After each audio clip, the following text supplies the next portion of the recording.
Unajua watu wengi wanashindwa kufahamu kuhusiana na historia ya Kenwood. Mwaka 1947 bwana mmoja anaitwa Kenwood, huyu ndo ambaye alianzisha kampuni ya Kenwood, ndio maana inaitwa Kenwood, ni jina lake kabisa.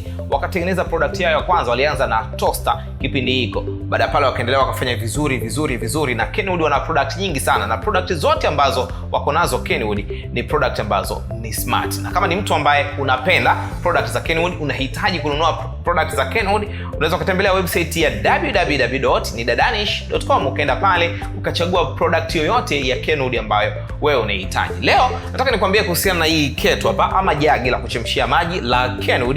Hii ni Kenwood kettle ambayo modeli yake ni ZJP01 ambalo lina ujazo wa lita 1.7 ikiwa na watts 2200. Na ni jagi ambalo limekaa vizuri sana. Kitu kikubwa ambacho mimi nimependa kuhusiana na hii jagi ni jinsi ya kwanza ambavyo limetengenezwa material, lakini pia imekaa vizuri, simple, na hata ukiwa unaishika handle yake imekaa vizuri sana. Kuna button ambayo ukipress unafungua ufuniko kwa ajili ya kuwekea maji. Hiyo ndio kitu cha kwanza, lakini pia kuna filter ambayo ni removable. Kama unataka kuitoa hiyo filter pale ambapo umetumia sana, sometimes filter inachafuka, kwa hiyo unaweza kaitoa filter ukaisafisha peke yake. Lakini pia ni jagi ambalo lina water level indicator. Unaweka maji, unajua kabisa kwamba hapa maji kimo chake ni hiki, hapa ni mwisho, natakiwa niishie hapa. Unajua unatakiwa usipitilize na maji yanatakiwa kupungua sana.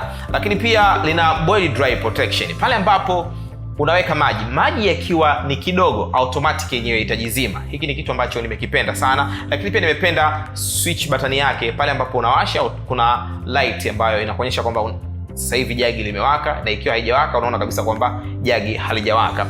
Ukiachana na Kenwood ZJP01, kuna nyingine ambayo ni Kenwood ZJM01. Hii hapa tofauti ya ZJP01 na ZJM01 ni material tu, lakini function kila kitu kiko sawa. Hadi kwenye ujazo hii pia ina lita 1.7. Ni wewe mwenyewe kuamua tu unataka ipi. Uzuri ni kwamba unaweza kutembelea website ya Nidadanish sasa hivi www.nidadanish.com, ukaenda pale ukachagua jagi lolote lile la Kenwood ambalo unalitaka. Na ukichukua hii katika box yake ndani utakuta hadi kuna paper book yake kwa ajili ya usalama zaidi, unasoma kujua kwamba jagi linatumika vipi. Ni jagi ambalo liko vizuri sana.